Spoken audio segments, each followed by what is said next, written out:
जयंती आप लोग सेलिब्रेट कर रहे हैं अहिल्याबाई जी का, इतने बड़े पैमाने पर जयंती मनाने की आवश्यकता क्यों?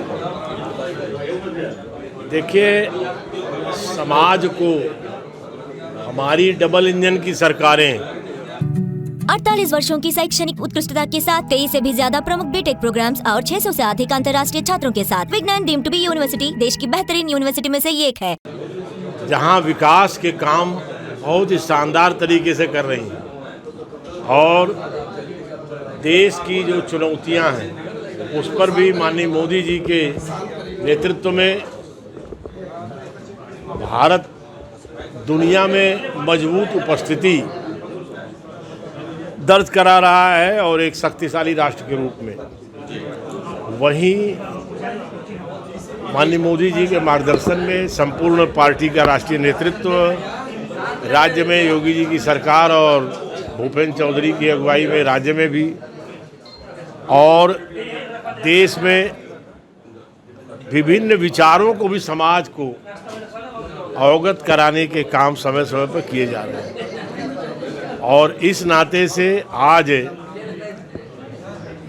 जो ये जयंती बड़े पैमाने पर आपने बड़ा महत्वपूर्ण सवाल किया है, बड़ा उचित सवाल किया है, क्यों मनाई जा रही है, यह बताने के लिए भारत ही नहीं दुनिया को कि भारत एक ऐसा देश है जहां 300 वर्ष पहले एक महिला एक ग्रामीण परिवेश में एक पिछड़े समाज में जन्मी, पाल गडरिया समाज में जन्मी महिला महारानी के रूप में कैसे न्यायप्रिय शासक थी, कैसे उसने उद्योग स्थापित किया, कैसे उसने समाज के सभी लोगों की बात सुना, कैसे उसने सैन्य संचालन किया और कैसे उसने धार्मिक पुनर्जागरण और जन सुविधाएं, तीर्थ यात्रा की सुविधाएं और इस तरह करके उस जमाने में 18वीं शताब्दी के अंदर देश के बहुत से इलाके अशांत थे, वहाँ 30 बरस तक मालवा में शांति और सुराज और बेहतर व्यवस्था स्थापित की।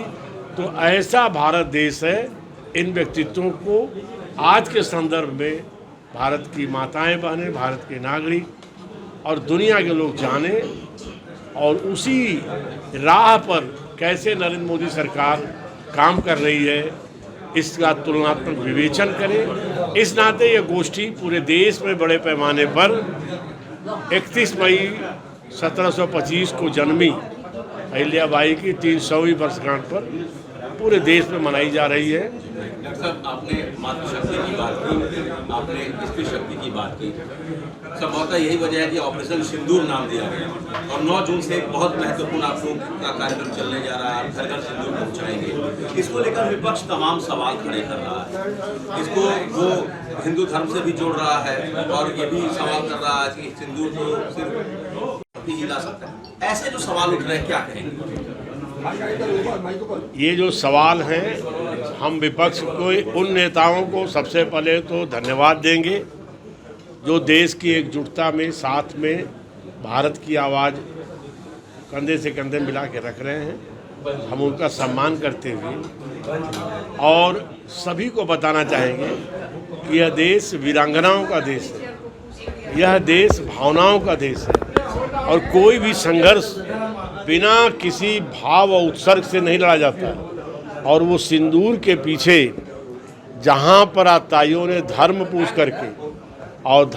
करके हमारी बहनों का सिंदूर उजाड़ा था, उसका उस तरह जवाब दे करके वह जो भारत ने शानदार ऐतिहासिक और एक दुनिया में अपनी एक ताकतवर स्थिति बनाई है, तो जनमानस को जोड़ना ये शासन और समाज का कर्तव्य है।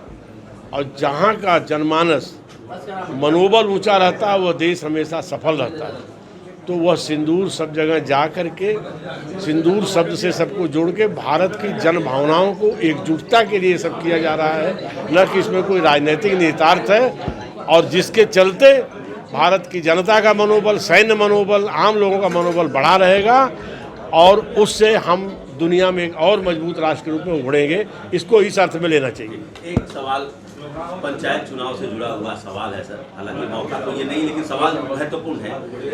एनडीए गठबंधन के सारे घटक दल जो हैं, संजय निषाद कल थे बनारस में, उन्होंने कहा हम अलग लड़ेंगे।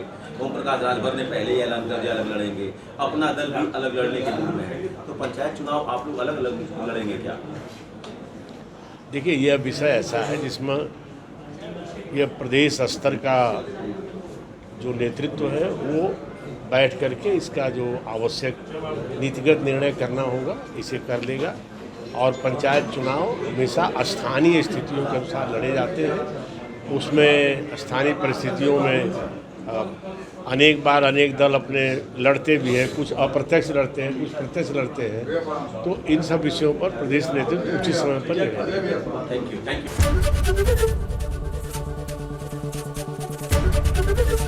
एबीपी गंगा, खबर आपकी, जुबान आपकी।